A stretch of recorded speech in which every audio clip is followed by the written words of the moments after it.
is what I'm expecting to feel after looking at these freaking Japanese flavored Doritos, barbecue, and cheese. Nani?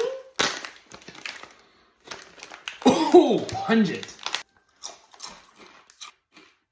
Sweet. Good. Well, not good, but like interesting.